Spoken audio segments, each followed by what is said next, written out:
Bienvenidos una vez más a mi canal Medicina Sencilla. Soy la doctora Libertad. Hoy trataremos el tema de grupos sanguíneos. No se os olvide suscribiros a mi canal al final del video para que puedan ver tanto los videos publicados como los temas que estamos por tratar.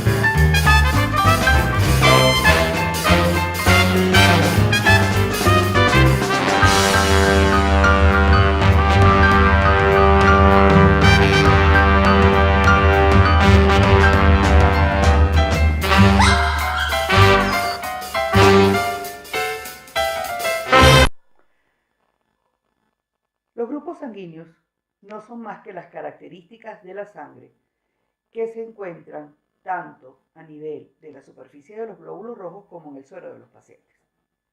Esto surge porque desde la antigüedad la sangre siempre ha tenido para el ser humano una particularidad y es sentir que en la sangre estaban las características, el alma de las personas.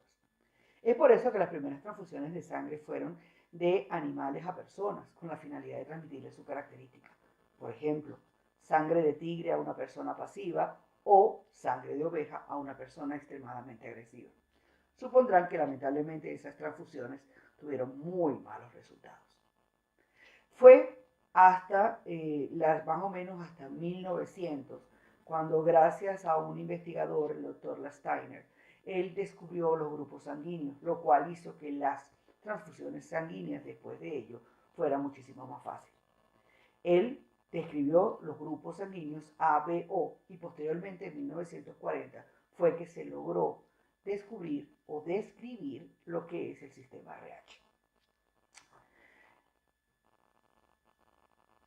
Para que podamos entender un poco más lo que significan los grupos sanguíneos y cómo manejarnos con los grupos sanguíneos, tenemos que hacer una acotación y es respecto al sistema inmunológico.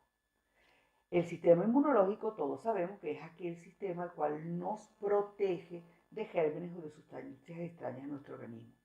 Su gran premisa es: ataco lo que me es extraño, pero nunca me ataco a mí mismo. Entonces, ¿qué sucede? Una persona, por ejemplo, una persona que tenga un grupo sanguíneo determinado, por ejemplo, del grupo A, nunca podrá recibir sangre del grupo B. ¿Por qué? Porque él tiene un sistema de defensa, unos anticuerpos que van a destruir estos glóbulos rojos, motivo por el cual esa transfusión, en lugar de llevar beneficios al paciente, lo que le va a traer es complicaciones. Dentro de la clasificación de los grupos sanguíneos, básicamente se clasifican en tres, lo que llamamos grupos sanguíneos mayores, que es el grupo ABO, que es el que se utiliza para las transfusiones de sangre, grupos sanguíneos menores y el sistema RH. Para que se hagan una idea, imagínense que la superficie del glóbulo rojo es como ver una ciudad desde el aire, en donde van a haber diferentes estructuras, algunas parecidas, otras muy diferentes. Cada una de esas estructuras representan diferentes tipos de grupos sanguíneos que están sobre ese glóbulo rojo. Por supuesto, ¿cuáles son los que van a predominar? Los grupos sanguíneos mayores, que es el grupo AB. ¿Cuál es la característica del grupo ABO? Dijimos que los grupos sanguíneos se caracterizan por la presencia de sustancias a nivel de la superficie del glóbulo rojo y anticuerpos a nivel del suero del paciente. Entonces, los grupos, por ejemplo, las personas del grupo A van a tener sobre su glóbulo rojo unas sustancias que se llaman antígenos del grupo A. ¿Y qué van a tener a nivel de su suero? Anticuerpos, es decir, sustancias que destruyen glóbulos rojos del tipo B. En el caso de las personas B, tenemos que sus glóbulos rojos tienen antígenos B y en su suero va a haber anti-A. En el caso de personas AB, sobre sus glóbulos rojos van a haber antígenos AB, pero en su suero no va a haber ningún tipo de anticuerpo. Con respecto al O, ocurre exactamente lo contrario. A nivel de la superficie del glóbulo rojo no existe ningún tipo de antígeno, pero a nivel del suero existe anti-A y anti-B, los cuales son anticuerpos naturales, es decir, nacemos con ellos. Con respecto al sistema RH, se divide en RH positivo o negativo. ¿Qué quiere decir? RH positivo tiene el antígeno para el RH. El RH negativo significa que no lo tiene. El sistema RH no tiene anticuerpos naturales. Los anticuerpos anti-RH que desarrolla un paciente RH negativo es solo después de que ese paciente ha tenido contacto con glóbulos rojos RH positivo. Otra característica fundamental de los grupos sanguíneos mayores, es que su transmisión ellos son fuertes, es decir, para que un paciente, para que una persona sea de un grupo sanguíneo, necesita recibir una parte de la madre y una parte del padre. Si ambas partes son, por ejemplo, si el papá aporta el gen A y la mamá aporta el gen B, el hijo va a ser del grupo AB. Si la mamá aporta el gen A, que es fuerte, dominante, y el papá, por ejemplo, aporta el gen O, el niño va a ser del grupo A.